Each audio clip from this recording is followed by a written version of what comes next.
welcome back to Project Espri. This is episode 3, where we'll be looking at overhauling the front suspension, new shockers, bushes, springs, etc.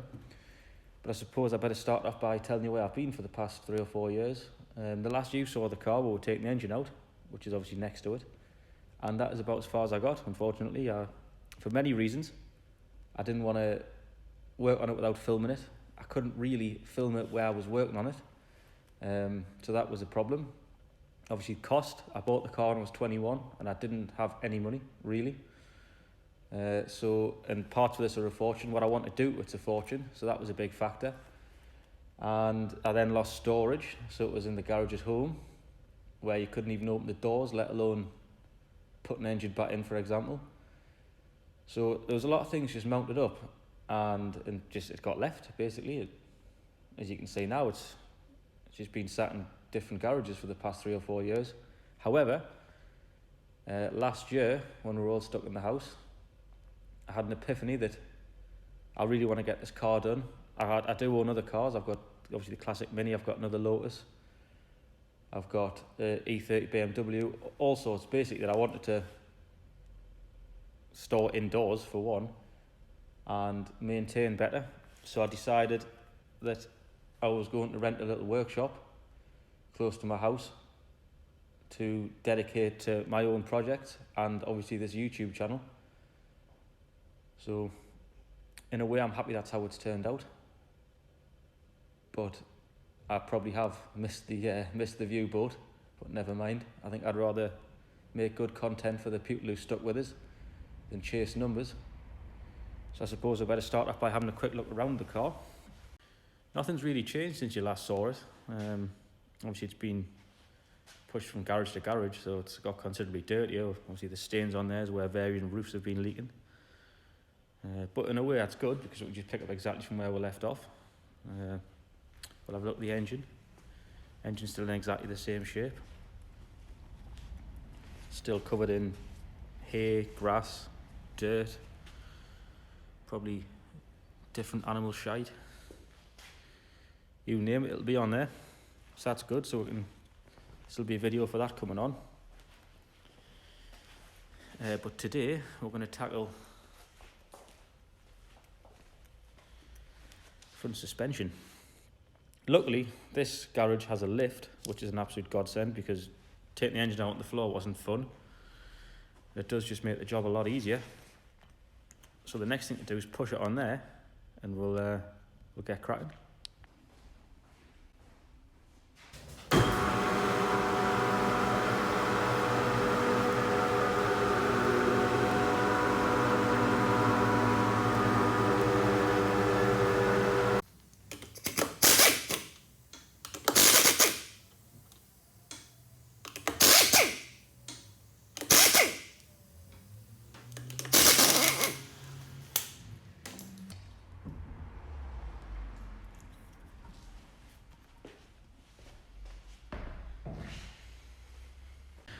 So this is actually our first look at the suspension on the front of the Espri.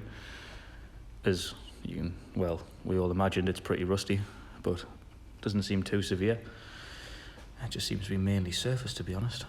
Obviously, we'll start off by getting the brakes off, caliper, disc, and we'll try and get the hub off, then the top arms, then possibly the bottom arm or the spring out first, I'm not sure. In terms of what we're going to do is we're going to keep the front pretty standard with the exception of the steering rack mount, which is going to go to a poly bush. So that means standard front shocks and springs, standard bushes. We'll upgrade the brakes, I imagine, because they've been known for being quite a weak point on these Espris. But in terms of suspension, you can't really beat what Lotus designed, in my opinion. So I suppose we'll better get to it.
Definitely had his money's worth out of them.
No way.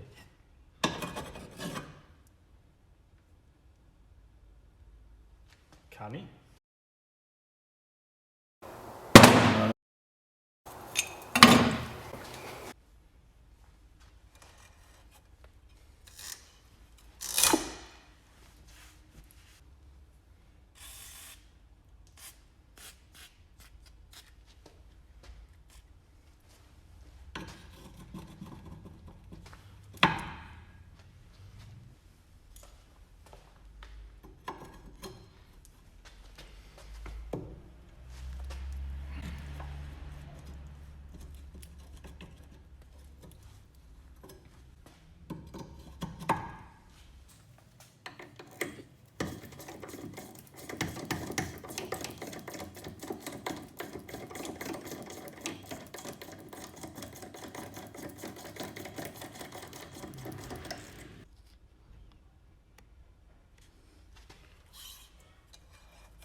Right, so it's going absolutely fantastic so far. We've got the hub off. I had to take the hub off with the top ball joint because that was just spinning and I couldn't get a pair of mold grips in to stop it, so I had to do that on the bench.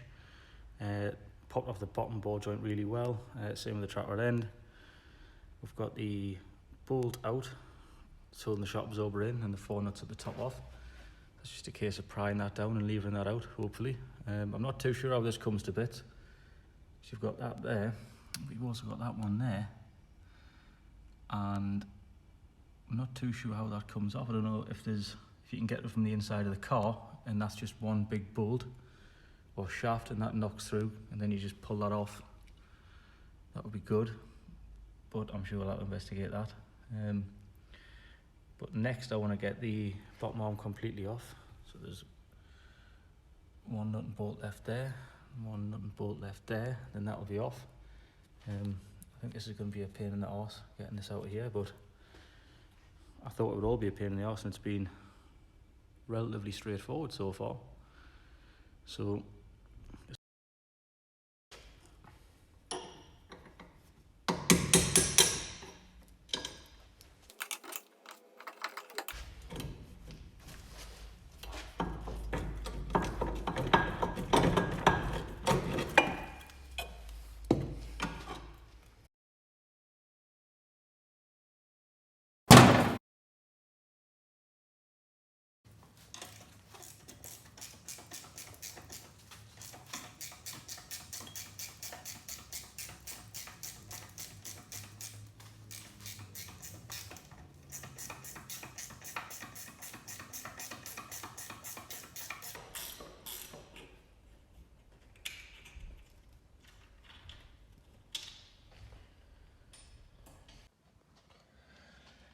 right, we've actually come into our first problem here.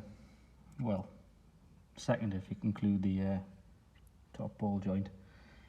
Basically, the bush, the metal collar inside of the bush has come away from the bush and seized to the bolt, which stops us from getting the bolt out, which obviously stops us from getting the arm out. So I think the best thing to do is get either a hacksaw or an air saw, chop through the rubber parts of the bush here, essentially chopping the bolt into 3, which will let us get the arm out and then knock the bolt out. And that brings us on to another problem, as I don't have a hacksaw or an air saw. So unfortunately that's a job for another day.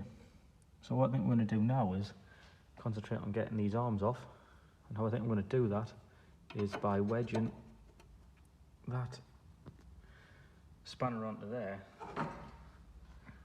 trying to get this spanner onto there and see if I can use that lock nut to undo that bolt and hopefully be able to take the shaft out, and then these arms should just drop off.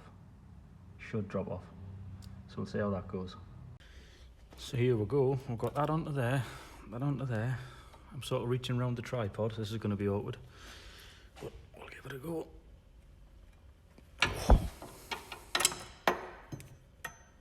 How has that worked? Oh, I think it has.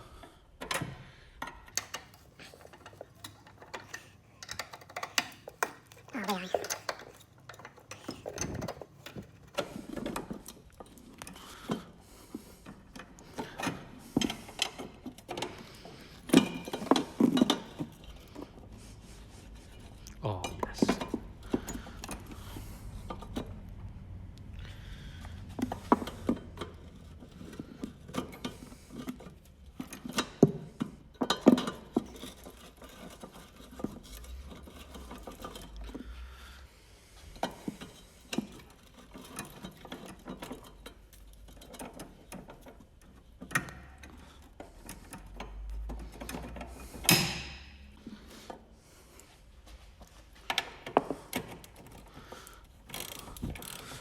It's loose enough now to use the ratchet. And there she is.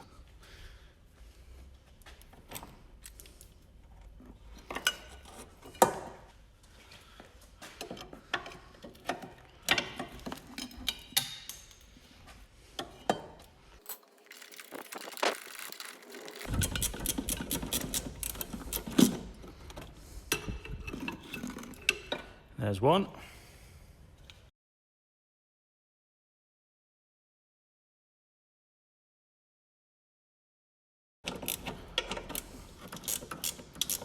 Oh, there's a spacer.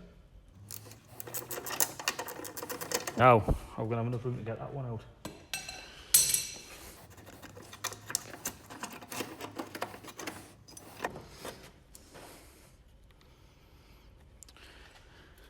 Not quite.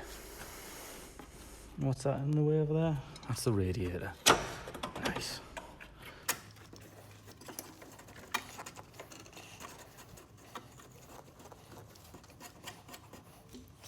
What we can try to do here is we can try and split these lock nuts and wind it off and then push it that way enough to get the arm off. Yeah, we'll try that.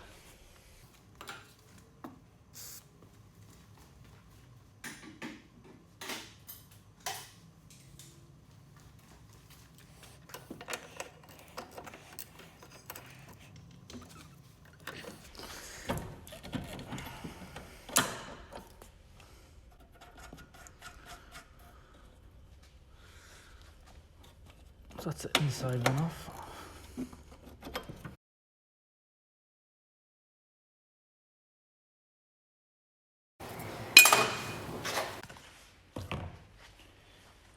This is about 4 days later, obviously not for you, but I ordered this off eBay, this little saw we're going to use to cut through the bottom arm bolt.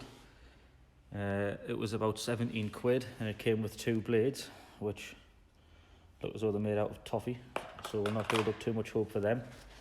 But I think probably the best idea is get the anti-roll bar off so there's not as much tension on the bottom arm, and then we can start chopping the bolt out.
Right, so hopefully with that anti-roll bar disconnected, this might come a bit further down.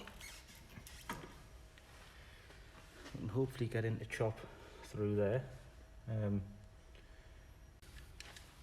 So we'll go in through there and through there and see how that goes. I'm just going to time lapse this because it's going to be really loud and really irritating. So here we go.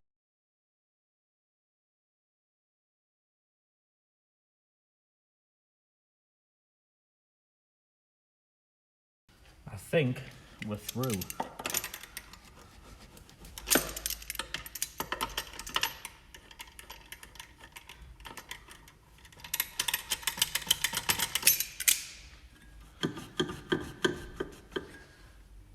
The next thing to do is take out that, and there's no saying that isn't going to be exactly the same.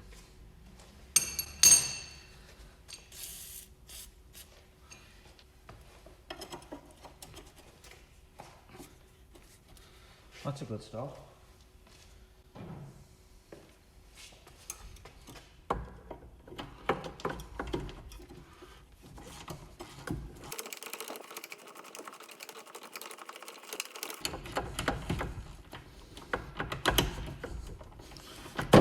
This looks good.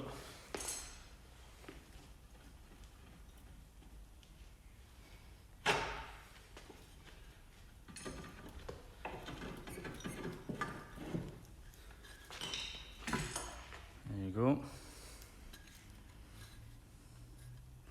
So caused all that issue.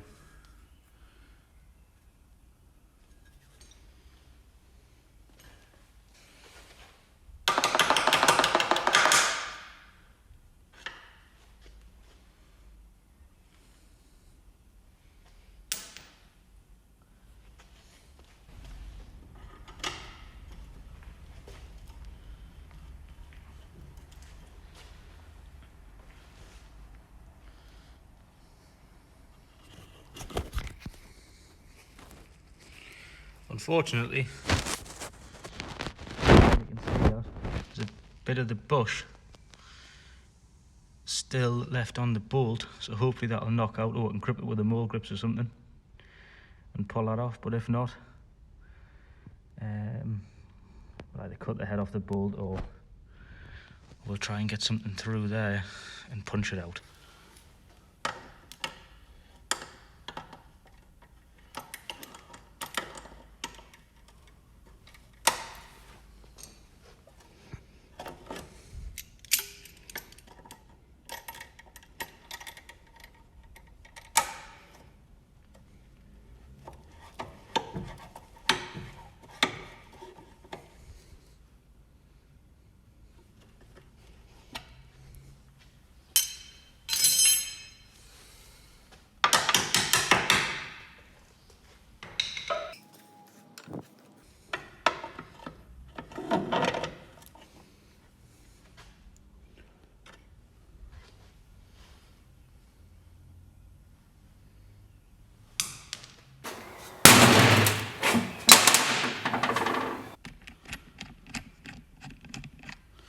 Good news is we managed to do that without damaging any of the chassis, which obviously would have been bad.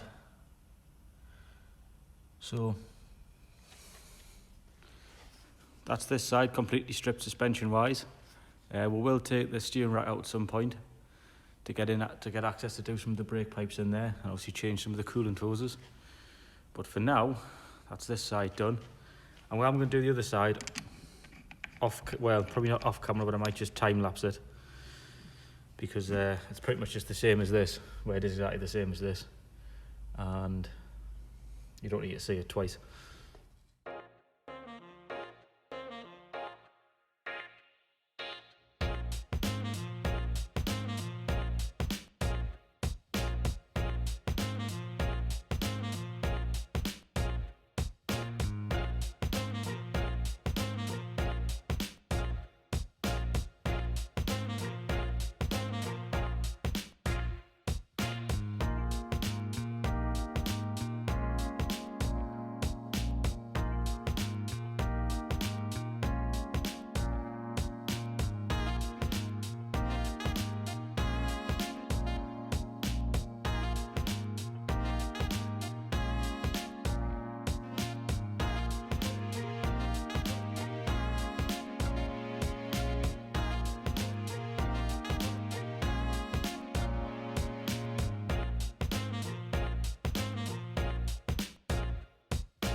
think that'll probably do for this video. I think it's probably been long enough as it is. Next time we'll look at pressing these, sort of pressing the ball joints out, pressing the bushes out, getting everything sandblasted, ready to refit. There's a lot of this stuff is beyond repair, like shock absorbers and springs. There will be no point. Brake discs, obviously we won't be using these brake discs again, but I don't think we'll be using this brake setup again, so we can just put them for one side for now. It's obviously worth keeping all this stuff for when you sell if I ever sell the car, you can sell the original stuff with it. But I'm actually quite pleasantly surprised by how it all is. We'll get these re-galvanised, so that'll look nice. The anti-roll bar doesn't look horrendous. I suppose we'll just see what it blasts like. Be nice if we could use it again, but obviously we'll have to see what it's like. I think we might just get new clamps, or possibly get those ones galvanised as well. We'll see. New backing plates. I'm not sure what we'll do about them. Obviously we'll be getting backing plates at some point, but whether we'll choose a brake upgrade that comes with its own backing plates is, we'll have to wait and see. But I'm quite pleasantly surprised by how it's all came into bits. Obviously, which one is it? See, that one was a bit of a nightmare, but in the grand scheme of things, that's all the trouble it was easy.